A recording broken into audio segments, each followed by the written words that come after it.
क्या आपने कभी सोचा है कि घोड़ा सोने के लिए कभी जमीन पे बैठता या लेटता नहीं है? उसके पीछे का कारण क्या है? क्या उसे कभी नींद भी आती है? तो चलिए मैं आपको इन सब बातों का जवाब देता हूं। सबसे पहले तो घोड़े को नींद आती है। 24 घंटे में से 30 मिनट उसे गहरी नींद आती है, पर इसके लिए वो ना तो जमीन पे बैठता है और ना ही जमीन पे सोता है।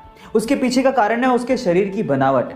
कल को गलती से वो जमीन पे सोने के लिए बैठ या लेट भी जाए तो उसके शरीर का सारा भार उसकी गर्दन पे या पेट के बीच में आ जाता है, जिसकी वजह से उसके ब्रीदिंग सिस्टम पे दबाव पड़ने लगता है और जिसकी वजह से उसका दम घुटने लगता है, उसे ढंग से सांस नहीं ली जाती और वो तुरंत खड़ा हो जाता है। यही कारण है जिसकी वजह से घोड़ा कभी भी सोने के लिए ना तो जमीन पे बैठता है और ना ही जमीन पे लेटता है। क्या इसके पहले तक इफेक्ट आपको पता था? और अगर नहीं पता था तो चैट सेक्शन में जरूर लिखिएगा। डिलीवरी बॉय खाना ही तो देने आता है, वो कोई इंसान थोड़ी ना है, उसका कोई दिल थोड़ी ना होता है। अगर आप भी ऐसा सोचते हो तो इस वाक्य को ध्यान से सुनिए। एक बार एक डिलीवरी बॉय बारिश के अंदर सड़क पे खड़ा होकर रो रहा था। पता क्यों?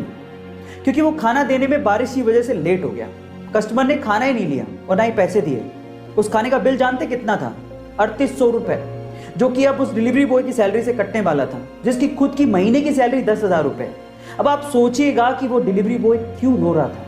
गाइस, भूख लगी आपको, बारिश में खाना ऑर्डर किया आपने और पेट पे लात मार दी उस बेचारे के। ये सही नहीं है। गाइस, इस वीडियो को इतना शेयर करो ना कि अगली बार कोई ऐसा करने की हरकत ना करे। दिल बड़ा रखो, क्योंकि यही लोग हैं जो आपकी प्यास और भूख मिटाते हैं। मुंबई की सड़क पर एक कुत्ते का किसी कार से एक्सीडेंट हो गया तो वहां पर मौजूद शांतनु नायडू नामक एक लड़के ने इन स्ट्रीट डॉग्स के लिए कुछ करने की सोची।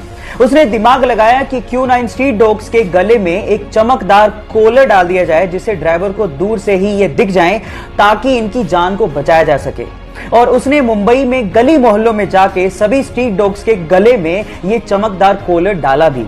उसकी स्टोरी को टाटा समूह की मैगजीन में कवर भी किया गया और उसके बाद रतन टाटा ने खुद ने शांतनु को फोन करके उनके साथ काम करने को कहा। बहुत बड़ी बात है गाइस। तो शांतनु नायडू और उसकी पहल के लिए एक लाइक तो बनता है। फरवरी 2002 के एक वनडे मैच में इंग्लैंड ने भारत को हरा दिया। अब हार जीत तो गेम में चलती रहती है, लेकिन इंग्लैंड के एंड्रयू फ्लिंटॉफ ने सारी हदें पार कर दी।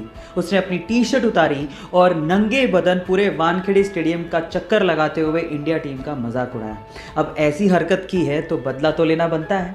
बदले का मौका आया 4 महीने बाद ही, जब लॉर्ड्स के मैदान पे इंडिया और इंग्लैंड का फाइनल मैच चल रहा था और उसे इंडिया ने ना सिर्फ जीता, ट्रॉफी अपने नाम की, और उसी वक्त सौरव गांगुली ने इसका बदला भी लिया। उसने भी टी शर्ट उतारी और ईंट का जवाब पत्थर से दिया।